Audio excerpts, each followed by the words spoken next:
Whispers of డార్క్ను జయించిన తర్వాత అర్జునుడు చివరి గడికి చేరుకున్నాడు. ఆ గడి మధ్యలో ఒక శిలపై ప్రకాశమయమైన ఖడ్గం నిశ్చలంగా నిలిచి ఉంది. అది స్వార్డ్ ఆఫ్ డెస్టినీ. గడి అంతా దివ్యదీప్తి కాంతులతో నిండిపోయింది. కానీ ఖడ్గం రక్షకుడు ప్రత్యక్షమయ్యాడు.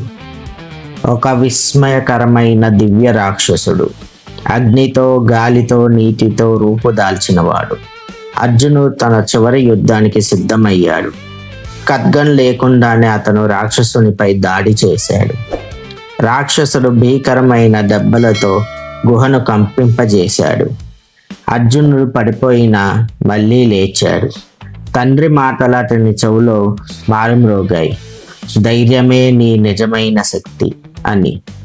ఒక చివరి ప్రయత్నంతో అర్జునుడు రాక్షసుని ఛేదించాడు. గది నిశ్శబ్దమైంది. రాక్షసుడు కాంతిలో కలిసిపోయాడు. అర్జునుడు శిల దగ్గరికి వెళ్ళి తన చేతిని ఖడ్గంపై ఉంచాడు. స్వార్డ్ ఆఫ్ డెస్టినీ వెలిగిపోతూ అర్జునుని చేతిలోకి వచ్చింది. అతని శరీరం అంతా ఓ దివ్య శక్తితో నిండిపోయింది. ఇప్పుడు అతడు కేవలం ఒక యోధుడు కాదు, ఒక పురాణ వీరుడు. మొరట గుహ నుంచి ప్రారంభమైన ఈ ప్రయాణం ఒక కొత్త గాథకు ద్వారం తెరిచింది. అర్జునుని గాథ ఇప్పుడే మొదలైంది. ఇది ముగింపు కాదు, ఇది ప్రారంభం.